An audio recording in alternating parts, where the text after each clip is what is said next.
here it is, once again, Pride Month. Happy Pride, everyone. There is one thing that I encounter literally every single year in the month of June. And that is that I will hear someone say, or now post it on social media, why do we need a gay Pride Month anyway? Why not a straight Pride Month? Well, the answer, of course, is every single month, literally every single day is dedicated to straight pride. The heteronormative binary is literally celebrated in, well, every celebration. It is the norm, the default in our culture. Much like being white or male or Protestant has somehow become the default. Now, these things are true. These things are not true, of course, for everyone. In fact, there is an astounding number of people in the world who are not heterosexual, white, or cisgender. And for those that don't know, the word cisgender means that one identifies with the gender that one was born into at birth. Although even that is, between trans and cisgender, there's more of a range than a either or.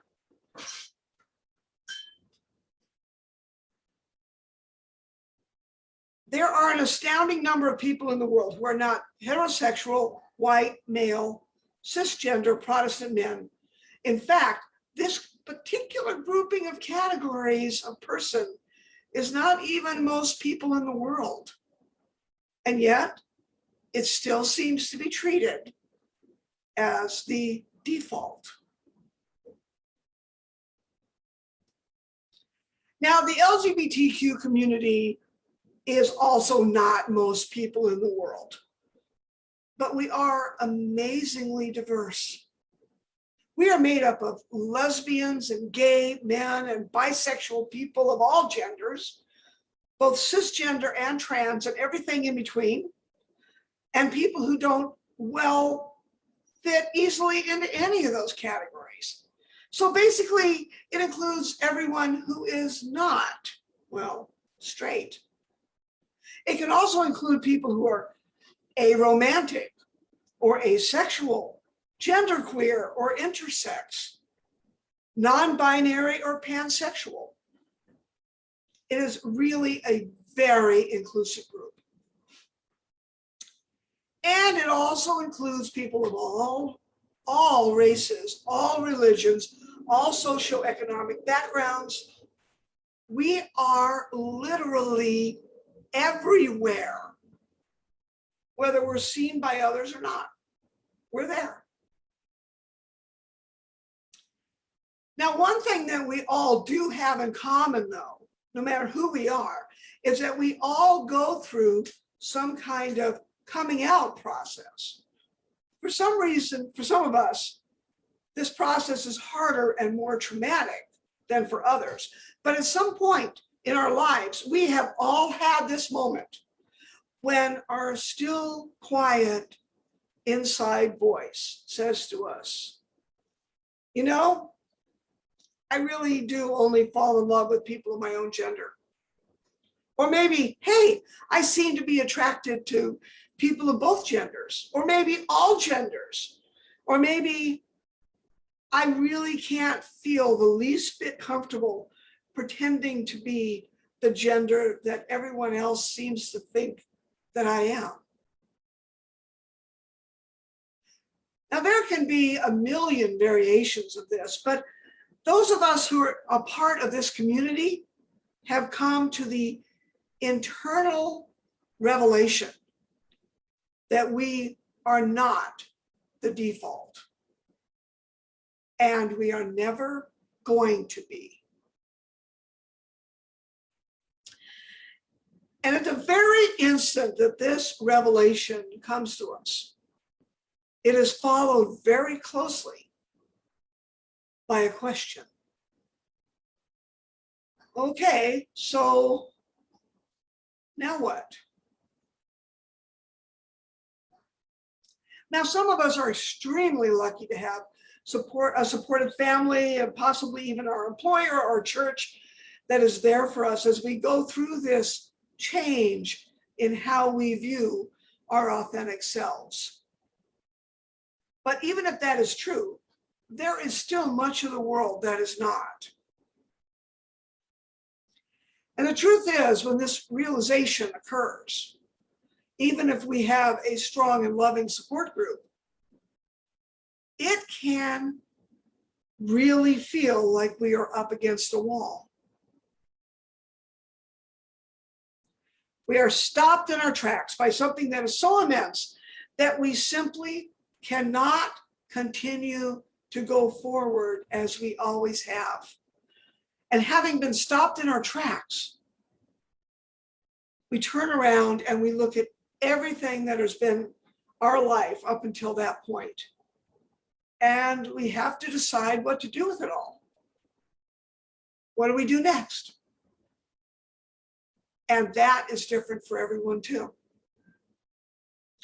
Now, some people report that it was no big deal, that they always knew, and so did their family, and life just sort of went on. But that doesn't mean that there weren't choices that had to be made. But for most of us, to some greater or lesser degree, we find ourselves at that moment in a state of shock, flattened, at least for the moment. We suddenly realize that much of our lives thus far was based upon a lie, but that we ourselves were innocent in that lie, because we just then, at that moment, even realized the truth about ourselves.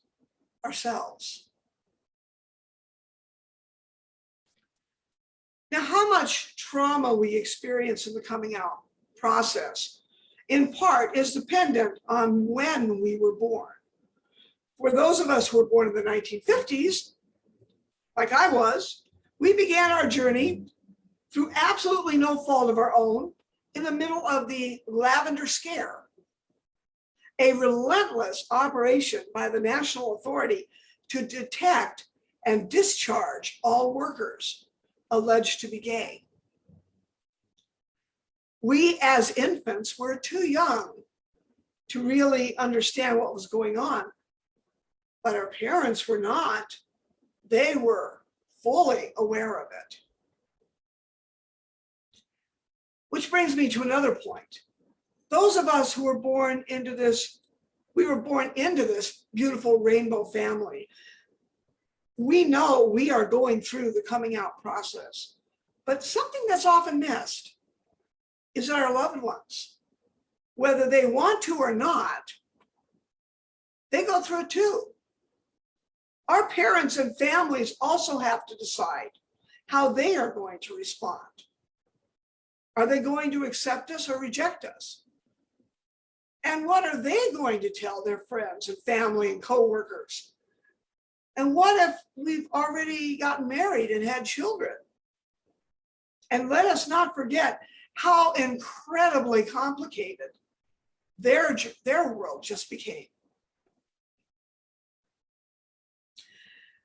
And so for those of us who were born in the 50s, we had parents that were born in the 20s and 30s. Parents who were no doubt aware of the famous, or shall I say perhaps infamous, drag balls that were a significant part of the Harlem Renaissance in the 20s and 30s. Or that the zoot suit culture among Mexican American youth in the 1940s was a haven for both homosexuality and cross-dressing. Both communities were not only sensationalized, but demonized by the press, if for no other reason because doing so sold newspapers. Did the association with the LGBTQ community and people of color make the LGBT community seem even more threatening to white heteronormative America? Or was it the other way around? Probably both. But this was the culture that my parents, both born in 1920, grew up in. So perhaps they can be forgiven for not being entirely supportive of me growing up. I'm sure they did the best that they could. And looking back, I know now that some of the decisions that they made must have been made because they knew something about me that I had not yet learned and wouldn't until after they were gone. But for those of us who go through the coming out process for ourselves, not because of others, the process, even when traumatic, is so liberating. Once we realize that we are never, ever going to fit into this default, this knowledge gives us license to decide for ourselves exactly what do we want our lives to look like. Who are we going to tell? Who are we going to try to hide it from? How are we going to dress? And for who and when? What are we going to call ourselves? What pronouns are we going to use? How are we going to handle the people in our lives who are not accepting?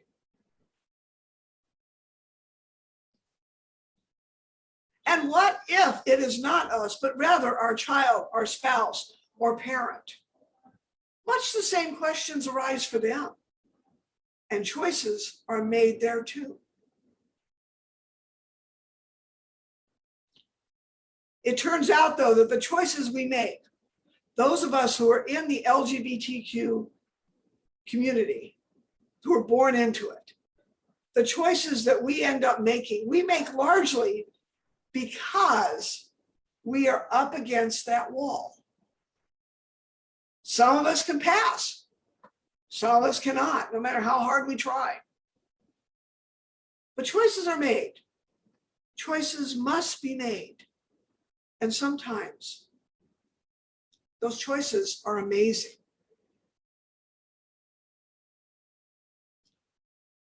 Barbara Hammer was 35 and married and teaching at a community college when she came out as a lesbian. She made choices. Following the exiting of her marriage, she, quote, took off on a motorcycle with a Super 8 camera, unquote, and became well known for being one of the innovators of lesbian and queer film genres. Her career extended over 50 years. Hammer is renowned for producing experimental movies dealing with women's issues, gender roles, and lesbian relationships, as well as handling issues of growing older and having an extended family. She was a vocal advocate for the right to die movement, driven by her own experience of ovarian cancer, which ended her life in 2019. These were the choices she made when she was up against her wall. And today, I celebrate her.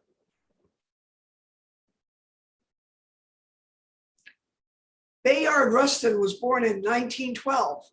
He was an African-American leader in community organizations for civil rights, socialism, nonviolence, and LGBTQ rights.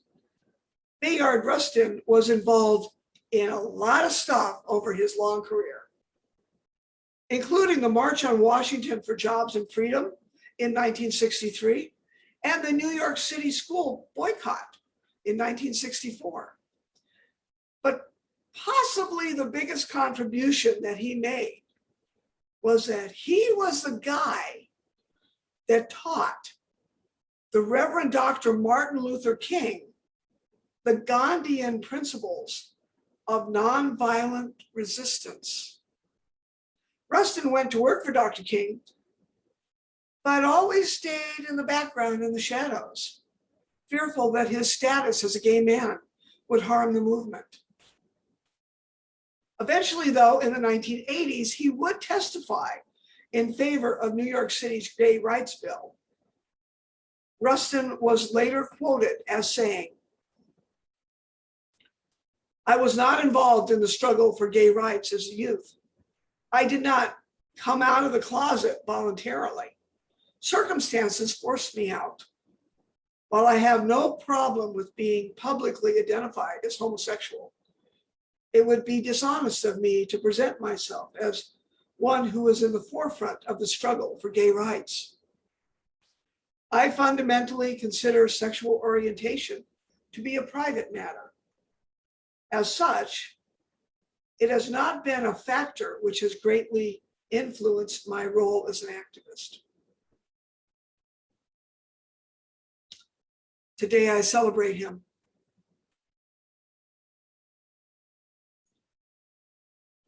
The realities of race, gender, and economics can greatly determine how someone responds when they're up against that wall, largely because these things so heavily influence what choices are available.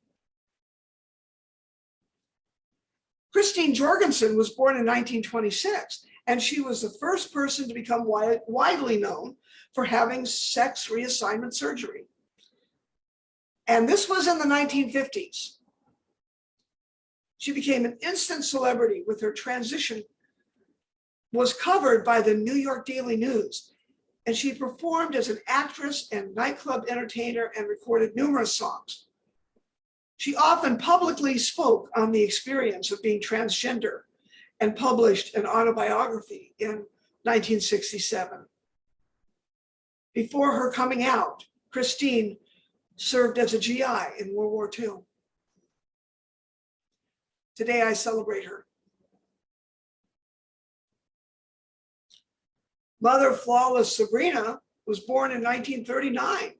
She is the one who is largely responsible for taking the idea of the drag balls of the 20s and 30s and making them into a network of houses where transgender people could support one another both emotionally and financially by performing drag queen pageants all over the country. Admission could be charged and resources could be distributed. And this network became a haven not only for trans folks who were not even accepted or not often accepted by the rest of the marginalized gay community in the 1960s, but also for homeless gay youth. Who can say how many homeless gay and trans teens were taken in and given back a life because of Mother Flawless Sabrina's efforts? And today I celebrate her.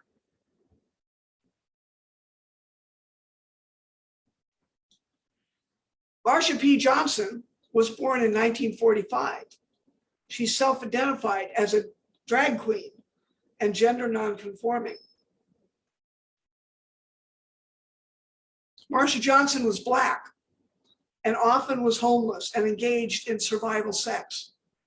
And that is, she would do sex work just to eat. She used to decorate and adorn herself with the flowers that she found while sleeping under the tables used for sorting in the flower district of Manhattan. As a result of her work as a street prostitute, she claimed to have been arrested over 100 times. She also said that she was once shot. She spoke of having her first mental illness episode in 1970. She would walk naked up Christopher Street and be taken away for 2 or 3 months to be treated with antipsychotic meds until she was released, again, back to the street. Sometimes she would live with a friend, but only when it was very cold out, about 10 degrees, she said. Marsha was just doing what she needed to do when she found herself up against that wall.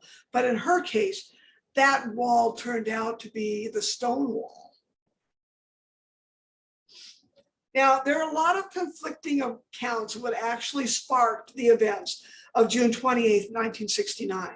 But most of the accounts seem to indicate that Marsha P. Johnson and a mixed-race butch lesbian by the name of Stormy DeLaverie were the two people most responsible for setting off the crowd who fought back against the police that night.